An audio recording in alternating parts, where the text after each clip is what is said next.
Hi hello అందరికీ నమస్తే అండి. పద్మజాస్ ఫుడ్స్ అండ్ వ్లాగ్స్ అండి. పండగల సీజన్ కదా, ఒక్కొక్కసారి సింపుల్గా స్వీట్ చేసుకోవాలంటే రవ్వ లడ్డు అండి. ఇది పాకంతో చేస్తామండి, బాగా మంచి టేస్టీగా ఉంటుంది. ఒకే కప్పు మెజర్మెంట్ అండి. కప్పు మెజర్మెంట్ బొంబాయి రవ్వ, ఒక కప్పు కొబ్బరికాయ అండి, ఒక కప్పు షుగరు. ఈ కొబ్బరికాయని మిక్సీలో వేసి కొంచెం తురుములా చేసుకుంటానండి. కొబ్బరి తురుము కావాలి మనకి. సో ఈ 3 ఐటమ్స్తో పాటు చాలా సింపుల్ ఇంగ్రీడియంట్స్ అండి.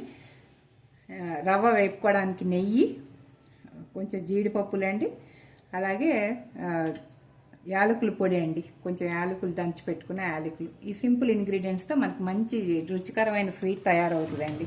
ఇప్పుడు ఈ 1/2 కప్పు ఉంటుందండి. 1/2 కప్పు కొబ్బరి, దీన్ని మిక్సీలో వేసుకుని కొంచెం తురువులాగా చేసుకోవాలండి. మరీ మెత్తగా పచ్చడిలాగా చేసుకోకూడదు, కొంచెం తురువులాగా చేసుకున్నాను. ఇప్పుడు మిక్సీ వేసుకుంటానండి. ఇప్పుడు ఒక పాన్ తీసుకుందామండి. తీసుకుని పొయ్యి వెలిగించుకుందాం. ఏదైనా కొంచెం మందపాటి గిన్నె తీసుకుంటే రవ్వ అది మాడకుండా చక్కగా కరెక్ట్గా వస్తుందండి. ఇప్పుడు గ్యాస్ ఆన్ చేస్తున్నానండి. ఇది కడిగి పెట్టుకున్నాం కదా, ఈ నీరంతా పోయి వేడి అవుతుందండి. ఈలోపు పక్కనే మనం ఇంకొక దాంట్లో పాకం పెట్టుకోవచ్చండి. ఈ రవ్వ లడ్డూకి ఈ పక్కనే ఇది పాకం పెడుతున్నానండి. షుగర్ 1 కప్పు రవ్వ అండి, 1 కప్పు షుగర్ సేమ్ అండి, 1 కప్పు కొబ్బరి అండి. ఇప్పుడు ఈ గిన్నె వేడెక్కిందండి. సో దీంట్లో ముందుగా ఒక 3-4 స్పూన్లు నెయ్యి వేసుకుందామండి. ఇప్పుడు బెంగళూరులో అంతా ఆవు నెయ్యే కదా, అందుకని నెయ్యి పచ్చగా ఉందండి. నందిని వాళ్ళ ఇది అండి నెయ్యి. కొంచెం నెయ్యి వేడెక్కాకండి ఈ జీడిపప్పులు వేపేసుకుందాము. ఇప్పుడు ఈ నెయ్యి వేడెక్కిందండి. దీంట్లోనే ఈ జీడిపప్పులు వేసేసుకుందామండి. ఇలా కొంచెం పలుకులుగా ఉన్న జీడిపప్పు అయితే అన్ని లడ్డూలకి బాగా వస్తుంది, పంటి కింద తింటుంటే బాగుంటుంది. ఇది కొంచెం దూరగా వేసుకుందామండి.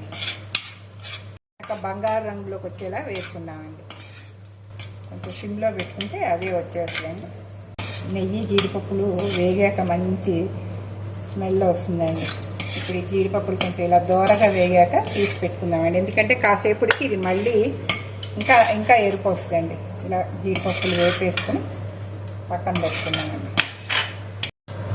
ఇప్పుడు ఈ నెయ్యి కాగిన నెయ్యి ఉంది కదండి, ఇందులోనే ఈ రవ్వ కూడా చక్కగా వేపుకుందామండి.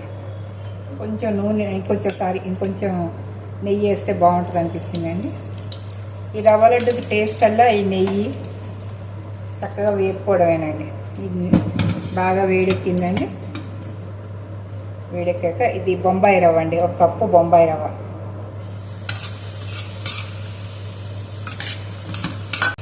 చక్కగా సిమ్లో పెట్టుకుని వేపుకోండి.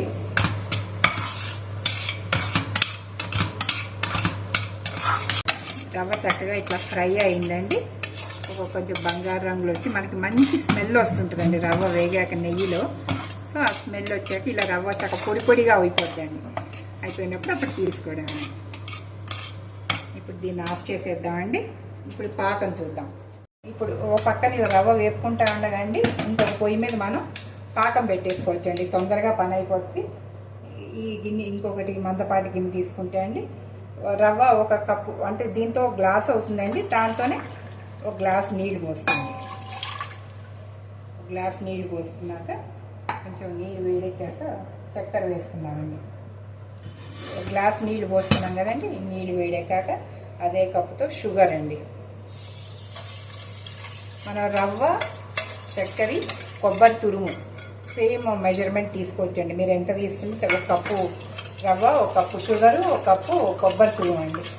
ఇలా ఒక రవ్వ ఒక పక్కన వేగుతూ ఉంటుంది, ఇంకొక పక్కన మనం పాకం పెట్టేసుకుంటే పని తొందరగా అయిపోతుంది అన్నమాట. ఈ షుగర్ చక్కగా కరిగిపోయేలాగా తిప్పుకుంటా ఉంది. ఈ పాకం అండి మరీ గులాబ్ జామ్ పాకం లాగా మరీ పలచగా కాకుండా, అలానే మరీ గట్టి పాకం కాకుండా కొంచెం మీడియంగా మన చేతి వేసుకుంటే ఇలా అంటుకునేలా ఉంటే అది చాలండి, అది సరిపోతుంది. గబుక్కుని ఎవరైనా ఇంటికి గెస్ట్లు వచ్చినా ఏమైనా సింపుల్ స్వీట్ తినాలనుకున్నా ఇది చాలా టేస్టీగా ఉంటుందండి. ఇప్పుడు పాకం వచ్చిందండి, మీడియం పాకం ఇలా వస్తే చాలండి. ఇప్పుడు ఈ పాకంలో మనం వేపు పెట్టుకున్న రవ్వను కొబ్బరి మిక్స్ చేసేసుకోవడమేనండి. ఇది కొంచెం చల్లబడిందండి. దీన్ని ఇప్పుడు ఉండ చేసుకుందాం.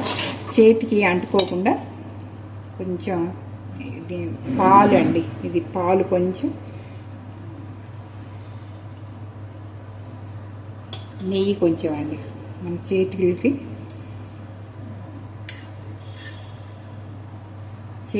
చక్కగా నెయ్యి కొంచెం అండి.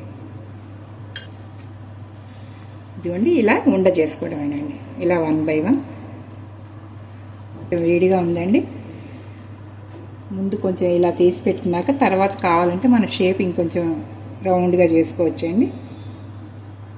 మొత్తం 1 గ్లాస్ రవ్వ, 1 కప్ అండి, 1 గ్లాస్ వేసుకోవచ్చు. 1 కప్పు, 1 రవ్వ, కొబ్బరి తురుము, షుగర్కి 1 ప్లేట్ నిండా లడ్డూలు అయినాయండి. ఇది కొంచెం ఇంకా వేడిగా ఉంది. వేడి చల్లారాక ఇంకా మనం రౌండ్గా చేసుకోవచ్చండి. ఇవ్వండి గమగమలాడే రవ్వ లడ్డు అండి. ఇది ప్రయాణాలప్పుడు, ఎవరైనా గెస్ట్లు వచ్చినప్పుడు, ఫెస్టివల్ అప్పుడు పంచడానికి బాగుంటుందండి. సింపుల్ రెసిపీ అండి. మీరు కూడా ట్రై చేయండి. Please like, share and subscribe Padmaja's foods and vlogs అండి. Thank you so much.